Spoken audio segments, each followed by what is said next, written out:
So, you killed Morello. That must have felt good, huh? We celebrated. Salieri was thrilled, of course. We ran the whole town, practically, and there seemed to be an end to the bloodshed. For a while, I felt like a king, until I came to a realization. If a regular guy like me could kill the most powerful man in the city, what good was all his power?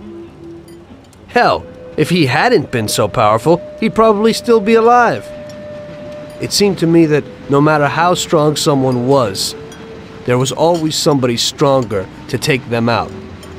So where did that intuitive thought take you? Greediness is bullshit. When you have no money, you think that a few bucks a month will be enough. Then you realize that it wouldn't be bad to have a nice car. You get a great job in some high-up position, but in actuality, you're thinking about going higher. Before you know it, you want to be the President of the United States, and you want to win the war against the Germans. Luckily, that won't happen. Plus, the whole strategy of watching other people's backs has one basic flaw. The whole time you have to watch your own back in case someone else has the same idea. So I thought to myself that maybe I ought to change my priorities a little.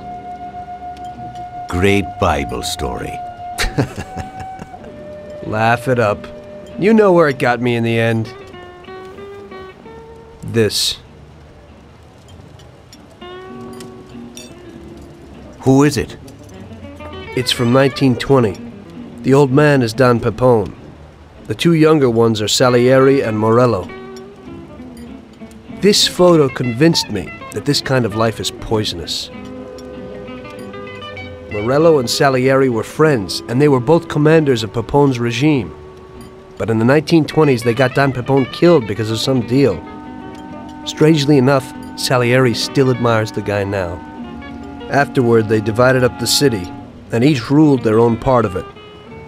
But they started to compete with each other. I ended up being Salieri's instrument of death to kill his best friend, to save him from looking Morello in the eye. It occurred to me that my friends and the people I loved were the same. Someday I'd turn to Paulie and be looking straight down the barrel of a gun. I couldn't be sure of anybody, above or below me. But you were risking your life every day. Being a sharpshooter for the Mafia ain't no bed of roses the way you tell it. It's different when you're living it. When you're full of energy and you're fighting for your life with someone who's like your brother.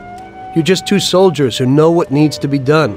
And it all depends on your ability to survive. It's a war. The constant feeling that you can't even trust your best friend is terrible. You are alone, and death can come from anywhere. I'd lie awake at night wondering if the joke my best friend told me was really just a joke, or if I should get prepared for my own execution. A person needs someone he can trust.